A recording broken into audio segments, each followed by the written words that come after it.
Irmãos, hoje nós iremos dar continuidade a essa série de mensagens que tem tratado do tema de um aprofundamento da raiz na área da saúde. E como foi visto no início dessa série, o homem é um ser completo e o seu todo, corpo e alma, pertencem a Deus. E eu gostaria de indicar, novamente, nós estamos falando sobre isso, esse livro, O Plano de Daniel. Esse livro tem sido excelente, tem me ajudado bastante. Nós adotamos aqui durante esse mês e eu super indico esse livro para você. Samara já pegou rapidamente, já fez a leitura também, a gente tem conversado sobre isso. Esse livro ele fala exatamente sobre as questões que podem te ajudar em uma vida saudável, tanto na questão física, na emocional e espiritual. Então você pode adquirir esse livro pela livraria da Foco, mas também você pode ir pela Conde Sarzeda aqui. Se você está aqui no centro de São Paulo, alguma coisa assim, você pode ir ali na El Shaddai ou naquela Ebenezer e você pode ter um bom desconto nesse livro. E eu indico, é um livro que pode te ajudar na jornada sobre uma saúde melhor em todas as áreas. Na semana passada, o Hudson esteve falando sobre o cuidado que devemos ter em relação ao corpo.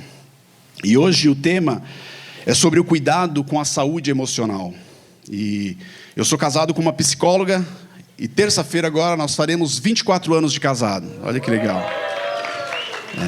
E ela esteve me ajudando. Então, por que eu estou falando isso? Porque ela me ajudou no desenvolvimento desse sermão. Esse sermão foi feito em 4 mãos, mais do que sempre é. O texto de Romanos 12, que foi visto na semana passada, ele fala sobre o corpo, mas ele também fala sobre a renovação da mente. Ter uma mente transformada é um imperativo bíblico. Existem muitas referências bíblicas sobre ter a mente de Cristo, sobre a gente ter uma mente cristã, viver com uma mente voltada para as coisas do Espírito, vai dizer Paulo, e sobre a renovação da mente. Então existe uma série de textos falando sobre essa questão da mente e da renovação da mente. Paulo fala em Efésios 4, 22, que nós devemos despir do velho homem, renovando o nosso modo de pensar, renovando a nossa mente. Deus planejou a nossa mente, Deus planejou as nossas emoções, faz parte do plano de Deus que a nossa mente, as nossas emoções fossem parte dessa boa composição da criação. Deus nos fez a sua imagem e semelhança, Deus nos fez como imagem e semelhança dele, e Deus tem emoções, Deus se entristece, Deus se alegra, Deus chora, Deus exulta, Deus fica irado, Deus ama. Então, por sermos criados à sua imagem, nós também experimentamos emoções. Nós choramos, nós nos entristecemos, nós nos alegramos, nós amamos. O problema é que, de alguma forma, os efeitos da queda atingem também as nossas emoções, deixando muitas vezes as nossas emoções doentes. E uma saúde emocionalmente doente, ela afeta todo o corpo. São muitos os tópicos a respeito da saúde emocional, de acordo com as Escrituras. Diante disso, eu escolhi um dos temas que tem afetado em muito a nossa geração, que é a questão da ansiedade. Então, eu gostaria de falar com vocês sobre a questão da ansiedade. A ansiedade pode causar grandes transtornos, tanto físicos como transtornos em nossa mente. Uma pessoa ansiosa, geralmente ela come mais, ela pode comer mais, é o meu caso, ou tem gente que come menos, né? A pessoa deixa de comer ansiosa. Ela pode dormir mal, e isso pode prejudicar totalmente o seu metabolismo. Uma pessoa ansiosa também toma atitudes arriscadas e precipitadas, e isso pode prejudicar a sua vida social. A ansiedade pode ser uma porta para outros problemas emocionais.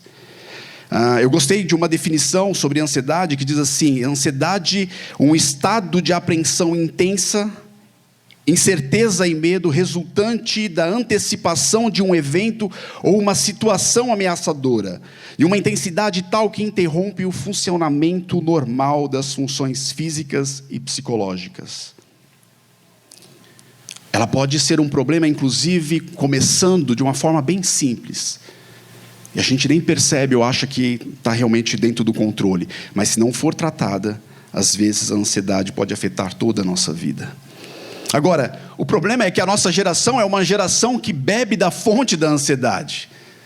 Parece que a ansiedade é como se fosse uma água fresca que nós estamos bebendo todos os dias. Nós vivemos em uma sociedade e uma geração de pessoas ansiosas. Talvez você já tenha tido alguma crise de ansiedade, ou conhece alguém que já passou por uma crise intensa de ansiedade. Eu tive algumas, mas entre elas, eu estava até contando para o Mateus ontem que uma vez eu saí de uma reunião, e uma reunião tranquila, que para mim estava tudo ok. E nós estávamos celebrando com a equipe, saímos da empresa celebrando aquela reunião, e almoçamos, não tomei nada que pudesse me prejudicar, e almoçamos ali, e quando eu estava saindo, fazendo aquela caminhada depois do almoço com a equipe, eu comecei a sentir como se meu coração estivesse pulando, bate-camisa assim, e estava frio, era um dia de frio, e eu estava suando frio, gelado, o pessoal percebeu alguma coisa. Eu falei, não, está tranquilo, eu preciso resolver alguma coisa no escritório. E eu voltei, eu liguei para a Samara, eu estou morrendo, eu preciso ir para o médico agora.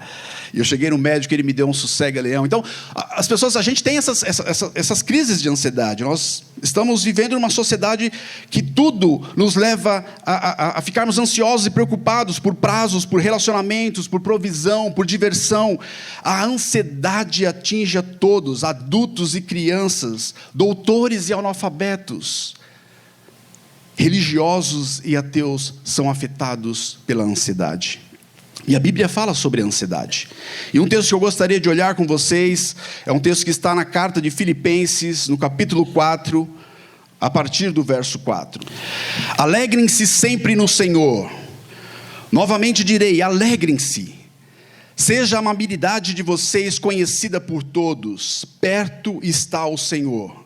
Não andem ansiosos por coisa alguma, mas em tudo, pela oração e súplicas, e com ação de graças, apresentem seus pedidos a Deus.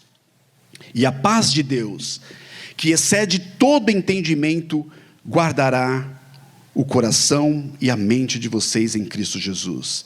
Finalmente, irmãos, tudo o que for verdadeiro, tudo o que for nobre, tudo o que for correto, tudo o que for puro, tudo o que for amável, tudo o que for de boa fama, se houver algo excelente, digno de louvor, pensem nessas coisas. Vamos orar mais uma vez. Senhor, obrigado por tudo que o Senhor tem feito em nosso meio, pela presença do Senhor aqui. Nós te louvamos e nós te agradecemos. E nós pedimos, ó Deus, nos submetemos à Tua palavra nesse momento, queremos ouvir do Senhor, fale conosco. Que as palavras dos meus lábios, que o meditar dos nossos corações nessa manhã, sejam agradáveis a Ti, porque o Senhor é a nossa rocha, o Senhor é a nossa fortaleza, o Senhor é quem derrama a paz sobre o Teu povo. Que seja assim em nome de Jesus, amém.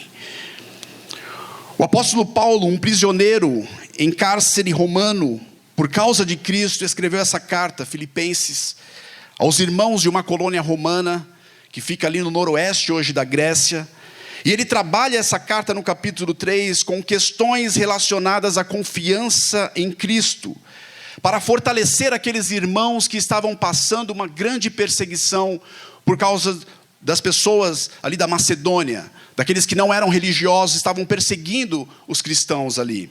Então, Paulo trabalha essa questão da confiança, e após trabalhar e falar sobre a confiança em Cristo, ele leva essa exortação do capítulo 4 que acabamos de ler. E ele começa exortando aqueles irmãos que estão em perseguição, dizendo, alegrem-se. A exortação inicia com um imperativo duplo, alegrem-se. Alegrem-se no Senhor. E quando você está passando por dificuldade, eu não sei, comigo acontece isso, mas não sei com você, mas quando você está passando por uma grande dificuldade, a última coisa que você quer ouvir é alguém falar assim, alegre-se, fique alegre, não é? Comigo, quando acontece isso, é a última coisa que eu quero ouvir de alguém, fique alegre. Mas Paulo faz essa exortação, porque Paulo sabe o que é sofrimento, ele entende que aqueles irmãos estão passando por sofrimento, ele mesmo está passando por algum tipo de sofrimento, ele é um prisioneiro, e ele sabe o que é dificuldade, ele passou já nessa ocasião, ele já passou por alguns abandonos e perseguições. O homem que está escrevendo essa carta aos irmãos de Filipe, conhece bem o que é o sabor das dificuldades. Ele está preso, e ele está preso em um cárcere romano, mas olha que interessante, ele também está preso no ousado amor de Deus. Quando a gente olha para o verso 5, na parte B, Paulo vai dizer assim: alegre-se no Senhor. E aí ele vai dizer nessa parte: perto está o Senhor. Irmãos, o que Paulo ensina aqui, como em outras das suas cartas, é que a nossa alegria não é ausência de problemas. A nossa alegria é uma pessoa, a nossa alegria é Jesus Cristo. A alegria do cristão deve ser cristocêntrica e não circunstancial. Devemos nos alegrar porque perto está o Senhor. Perto está o Senhor. Podemos desfrutar de uma alegria verdadeira quando entendemos que a raiz da nossa alegria não depende das circunstâncias, mas da presença do Senhor conosco. A alegria que Paulo está falando aqui não é um sorriso falso, mas é uma alegria de um relacionamento com o Senhor Jesus que está perto. Ou seja, Deus está conosco em todas as situações, em todas as circunstâncias, e por isso nós podemos e devemos nos alegrar. É isso que os textos sagrados vão nos ensinar. Mas também nós devemos nos alegrar na esperança escatológica e gloriosa de que os sofrimentos atuais, eles não podem ser comparados com a glória que um dia será revelada quando Cristo retornar. Isso também é motivo de alegria. E nós também devemos estar olhando para isso, mesmo em meio aos nossos sofrimentos e dores. Existem muitos artigos relacionados à importância da alegria, do riso, para a questão emocional da saúde. Então, estar alegre, andar alegre, é algo importante para nós. É algo importante para a nossa saúde emocional. E a Bíblia diz que nós podemos nos alegrar, mesmo em tempos difíceis, porque nós estamos perto do Senhor. E nós temos o Senhor. Amém? Agora, falar sobre alegria em meio a tempos de aflições já é uma grande ousadia do apóstolo Paulo. Mas ele vai mais longe, ele diz: não andem ansiosos. Como que se faz isso, gente? Parece uma exortação utópica, impossível. Como não andar ansioso? Existem vários níveis de ansiedade, tipos de ansiedade. Existe aquela ansiedade que é uma ansiedade saudável. É a ansiedade da expectativa. Você está para arrumar um novo emprego, se casar, fazer uma viagem, algo que você está esperando, uma coisa boa. Essa é a ansiedade saudável. Você está ansioso esperando aquilo acontecer de uma forma saudável. Existe também a ansiedade patológica, causada por causa dos efeitos da queda na humanidade. Existem pessoas que precisam tomar algum tipo de medicamento para controlar as suas ansiedades, que são questões neuroquímicas, ou por questões biopsicossocial, ou seja, pessoas que sofreram algum tipo de trauma, rompimentos, e elas passam por algum tipo de ansiedade normal. São frutos da queda. Agora, essa ansiedade que Paulo está tratando aqui é aquela ansiedade da preocupação demasiada, da preocupação excessiva. É a ansiedade de quando a preocupação ocupa todo o nosso centro. Irmãos, vejam que mais uma vez, quando nós olhamos para esse texto, Paulo não está negando a realidade. É natural que em algumas situações, as emoções que são afetadas pela ansiedade, elas acabam nos atingindo. Existe uma realidade que é a realidade da queda. E não se pode negar isso. Existem vírus, bactérias, acidentes, políticos corruptos. Nós vivemos em um mundo violento e cheio de opressões. Existem abusadores, crises econômicas, desempregos, traições, abandonos, casamentos quebrados. São muitas as dores da realidade em que nós vivemos e a realidade da queda. Então, não aceitar a realidade em que nós estamos vai trazer muito mais sofrimento emocional e espiritual. Então, ansiedade, medo, insegurança são reações normais diante da realidade da queda. Você e eu passamos por isso. Paulo certamente passou por isso. Paulo sentiu esses sentimentos. E o que ele está dizendo aqui é que não é errado você ter esses sentimentos, mas diante desses sentimentos, nós não precisamos ser paralisados. Nós não precisamos ser paralisados, porque existe uma outra realidade. E essa outra realidade, que nós também não podemos e não devemos negá-la, Deus é por nós. Deus é por nós. E porque Deus é por nós, Paulo nos orienta a levar todas as nossas dores, as nossas necessidades, as nossas aflições, tudo diante de Deus. Nós podemos colocar tudo diante de Deus. Os nossos sentimentos de medo, sentimentos de preocupações, devemos levar a Deus através da oração. Ou seja, o que nós vemos olhando para o texto sagrado é que o antídoto adequado para a ansiedade é a oração. Alguém já disse que onde a oração prevalece, a ansiedade desaparece. Ou seja, o caminho de se aproximar de Deus em oração e entregar as nossas dores a Ele é um caminho seguro. É um caminho seguro. Em Cristo há um lugar seguro, meu irmão, para onde você pode levar os seus medos, as suas dores, as suas ansiedades, as suas preocupações. Em Cristo você pode fazer isso. 1 de Pedro 5,7 vai dizer assim: lancem sobre Ele toda a sua ansiedade, porque Ele tem cuidado de você. Agora, quando fazemos isso, quando deixamos a ansiedade dominar as nossas emoções, quando não fazemos isso, quando nós deixamos as ansiedades dominar as nossas emoções, nos entregamos a ela, às vezes é porque nós não estamos enxergando um Deus que está próximo, ou um Deus que é maior do que as nossas aflições e os nossos problemas. O grande pregador Hernandes Dias Lopes, ele diz que a ansiedade é o resultado de olharmos para os problemas em vez de olharmos para Deus. Eu gostaria de exemplificar o que eu estou querendo dizer aqui, de uma forma um pouco mais didática e visual. Aqui estamos nós. Deixa eu deixar isso aqui, senão eu vou derrubar. Nós somos como essa caixa, cheios de ansiedade, cheios de preocupações. E dentro de nós existem coisas borbulhando, preocupações, ansiedades, borbulhando em nós. Nosso ser é como essa caixa. Mas nós somos crentes. E como crentes, nós temos um Deus, onde nós podemos colocar as nossas ansiedades e depositar as nossas ansiedades, conforme o texto está dizendo aqui. Então eu pego os meus problemas e as minhas ansiedades e eu coloco em Deus.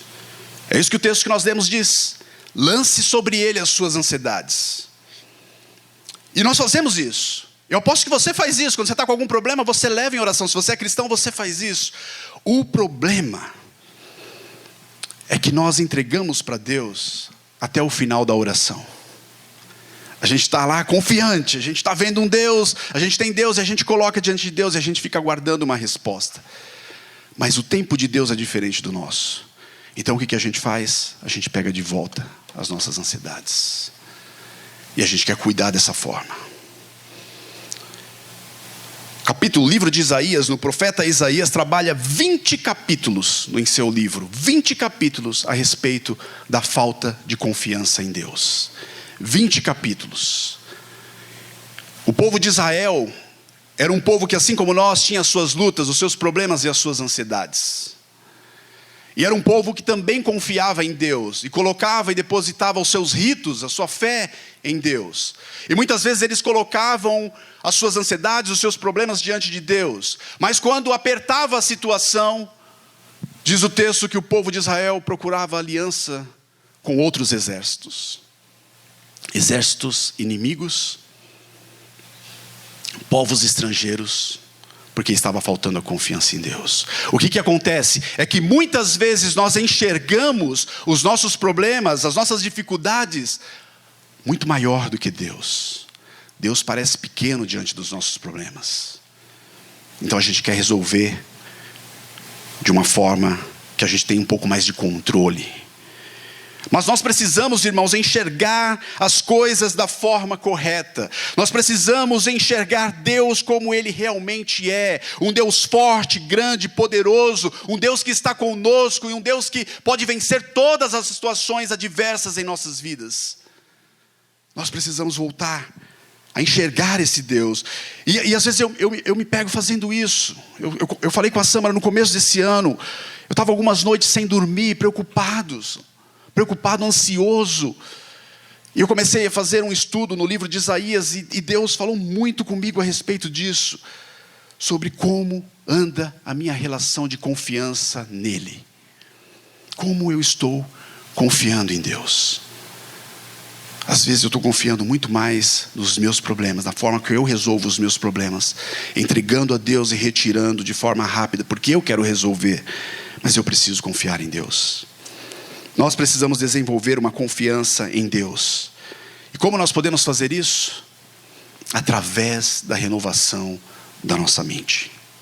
Irmãos, pensamentos errados levam a comportamentos errados, e comportamentos errados levam a sentimentos errados. O homem é aquilo que pensa. Então nós precisamos fechar as portas da nossa mente para as coisas que não são boas, e abrir para o que é verdadeiro, justo, amável e de boa fama. Como disse o apóstolo Paulo nesse texto. Nós devemos cuidar dos nossos pensamentos e das nossas emoções, e nós não devemos deixar entrar aquilo que não é bom. Nós devemos evitar isso. Paulo vai dizer em 2 Coríntios 10:5 que nós devemos levar todo pensamento cativo à obediência de Cristo. Isso significa que precisamos filtrar o que entra em nossa mente através do Evangelho, através da palavra de Deus, através de Cristo. O problema é que a gente não está muito afim de alimentar a nossa mente com a palavra de Deus. E nós estamos inseridos em um mundo em que nós somos bombardeados de coisas com o pensamento anticristão. E aí nós se reunimos aqui no domingo, ouvimos uma palavra de 40 minutos e nós achamos que nós estamos transformando a nossa mente. E aí nós saímos daqui, nós vamos comer e acabou aquilo que nós ouvimos. No máximo que pode acontecer, algumas pessoas falam assim: olha, a mensagem foi boa, ou foi chata, ou foi, sei lá, não, o culto foi mais ou menos. Aí a gente já entra na nossa vida, entra numa rotina. Vem amanhã, segunda-feira, aí entra a empresa, os problemas da empresa, do trabalho, a falta de trabalho, enfim, do cuidado do filho, várias outras coisas. E nós vamos nos alimentando com outras coisas que não são, às vezes, boas. A gente recebe, a gente tem tempo de entretenimento. Deus nos fez para ter alegria e prazeres em algumas coisas. Então a gente quer divertir a nossa mente. A gente coloca lá uma série e a gente é bombardeado um capítulo após outro capítulo. A gente ouve bastante música. A gente está inserido em um mundo que está nos bombardeando de coisas que não são coisas boas. Não somos aquilo que registramos em nossa mente. E se nós arquivarmos em nossas mentes coisas boas, no momento certo nós iremos tirar bons tesouros. Mas o contrário, se nós depositamos apenas pensamentos anticristãos, todos os dias, quando precisar, não espere que você vai tirar coisa boa dali. O texto de Filipenses vai dizer: irmãos, tudo o que for verdadeiro, tudo o que for nobre, tudo o que for correto, tudo o que for puro, tudo o que for amável, tudo o que for de boa fama, se houver algo de excelente ou digno de louvor, pensem nessas coisas. A renovação da mente é feita através do Espírito Santo de Deus, mas também de movimentos humanos. Precisamos conhecer a Bíblia, precisamos nos alimentarmos da palavra de Deus. Precisamos muito mais do Senhor em nossas vidas. Josué 1:8 vai dizer assim: não deixe de falar as palavras desse livro, da lei, e de meditar nelas dia e noite. Só então os seus caminhos prosperarão e você será bem sucedido. Ou seja, quando nós renovamos a mente com a palavra de Deus, quando nós desenvolvemos uma mentalidade bíblica, nós passamos a enxergar Deus como Ele realmente é. Nós trocamos as nossas ansiedades e passamos a enxergar Deus muito maior do que os nossos problemas e as nossas ansiedades. E quando nós fazemos isso, nós podemos depositar toda a nossa vida em Deus. Porque nós temos uma visão grande de quem é Deus. Um Deus grande que se preocupa conosco e que está perto de nós. E quando nós fazemos isso, quando nós colocamos a nossa confiança em Deus e apresentamos a Ele todas as nossas preocupações, diz o texto que a paz de Deus, que é uma paz que vai além de qualquer explicação, ela será derramada em nossos corações. O mundo ainda pode ser um lugar assustador, mas quando você passa a ver a Deus como Ele realmente é, quem Ele é, que Ele é um Pai celestial, bondoso, amoroso, quando você passa a ver Jesus como teu irmão, Salvador, aquele que intercede por nós, você pode ter a certeza de que Ele guardará o seu coração e a sua mente em Cristo Jesus. É isso que nós precisamos. É isso que o Senhor tem falado comigo. Eu preciso confiar mais em Deus. Eu preciso passar a enxergar Deus como Ele realmente é, maior do que os meus problemas e as minhas ansiedades. Fazendo isso, você poderá dizer como o apóstolo Paulo, na sua segunda carta a Timóteo. A segunda carta de Timóteo, para mim, é uma das cartas mais lindas do Novo Testamento. Nós temos ali, a partir do capítulo 4, praticamente as últimas palavras registradas pelo apóstolo Paulo. Paulo está preso. Ele está já sentindo que o tempo está acabando, está próximo da morte. Ele pede companhia de alguns amigos, ele pede os livros, porque no meio da sua angústia, ele quer continuar alimentando a sua mente com a palavra de Deus. Ele sabe que isso é necessário. E aí no verso 17 e 18, praticamente as últimas palavras antes do encerramento da carta dele, Paulo vai dizer assim: mas o Senhor permaneceu ao meu lado e me deu forças, e eu fui liberto da boca do leão. O Senhor me livrará de toda obra maligna e me levará salvo para o seu reino celestial. A Ele seja glória para todo sempre. Amém. Amém. Por que Paulo pôde dizer essas coisas? E eu vou encerrar. Paulo pôde dizer essas coisas porque a confiança dele estava num Deus que ele conseguia enxergar maior do que os seus problemas, maior do que as suas ansiedades. A confiança dele estava baseada na palavra de Deus, e ele foi até o fim da sua vida, sendo fiel e olhando para as Escrituras. É isso que nós precisamos, meu irmão.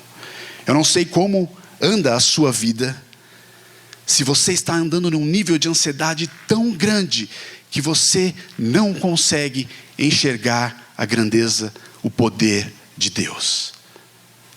E isso está te deixando desesperado, porque por nós mesmos nós não conseguimos. Nós precisamos de Deus.